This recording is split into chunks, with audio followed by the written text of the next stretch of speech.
Teka lang gusto ko lang i-share to sa inyo no bago tayo mag-start. Punta tayong Facebook. Merong shinare dito si Coco Pimentel. Alam naman po natin na si Coco Pimentel po ay isang ah, dilawan ba? Legit na dilawan yun eh. Si Coco Pimentel mga kababayan, isa siyang anti-Marcos talaga. 'Di ba? So sa hindi lang po kasi nakakaalam no, malamang alam niyo na rin 'to no, for the sake lang ng hindi nakakaalam. Si Coco Pimentel po, yung PDP laban na 'yan na ninakaw, no, na ninakaw ng mga Duterte, 'di ba? Yung partido po na 'yan ay binuo kontra Marcos. Totoo 'yon, 'di ba? Siguro aware naman tayo doon na yung PDP laban na 'yan mga ka-streetwise no, 'yan po ay partido na nag-merge na nagkaroon ng merging sa sa laban na partido nga po ni Ninoy Aquino at saka sa PDP ng tatay niya nga pong si Coco Pimentel Sr. Okay. So ibig sabihin nun mga kababayan, yung pinaka-roots talaga ni Coco Pimentel ay anti-Marcos talaga. Okay. At alam naman po natin na siya po yung minority floor leader. Ibig sabihin, siya yung pinaka-leader ng oposisyon sa Senado. Yun nga mga kababayan ang nakakatuwa dito, no? Puntahan natin yung mismong Facebook page. So ito yung pinaka official na Facebook page nga po ni Coco Pimentel.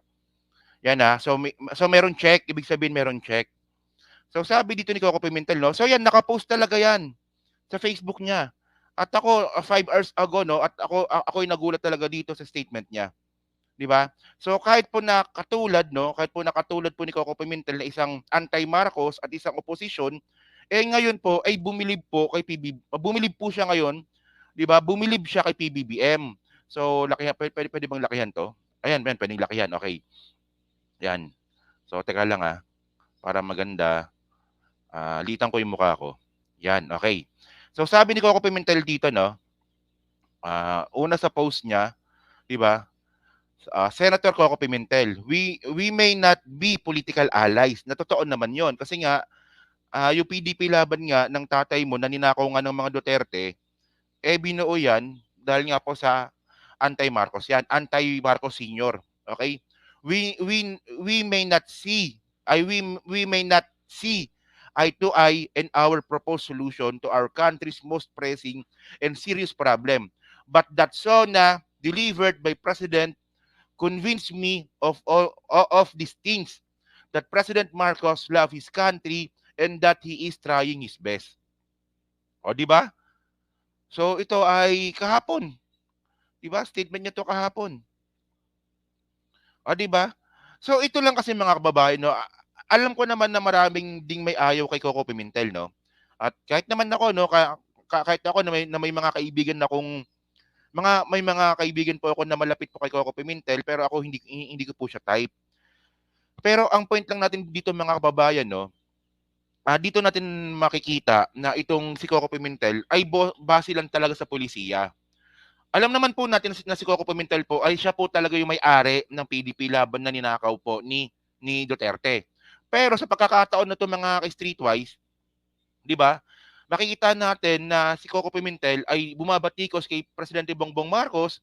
'Di ba? Sabihin na nga natin na merong halong politika pero at least nakita natin na marunong siya mag-appreciate. 'Di ba? Isipin niyo, 'di ba? Si Duterte, bago siya tumakbo bilang presidente, anong partido ni Duterte?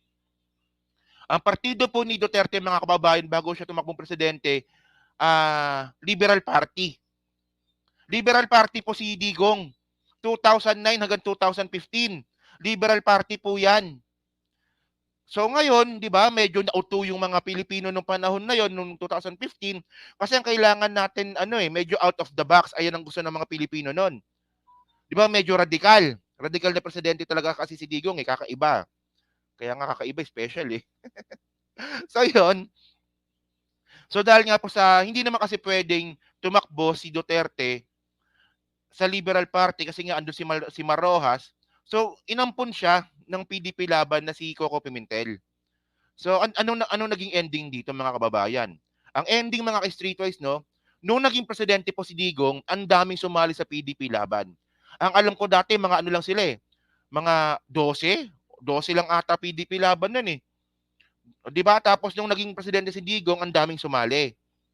So eventually mga kababayan, nung natapos po yung termino ni Digong, ninakaw po ni Digong yung PDP laban. Oh. So kaya nga kung makikita natin si Coco Pimentel ngayon, kung kapag siya bumatikos siya sa pag siya bumatikos sa presidente, hindi po natin siya mapaparinggan ng mga word na bangag, kailangan magpa-drug test. Wala po siya doon. 'Di ba? Pero sa at least ngayon medyo nakita ngayon natin no na marunong mag-appreciate pala si Coco Pimentel. 'Di ba? At least nakikita na ni Coco na magaling at makabayan ang presidente Marcos. O 'di ba?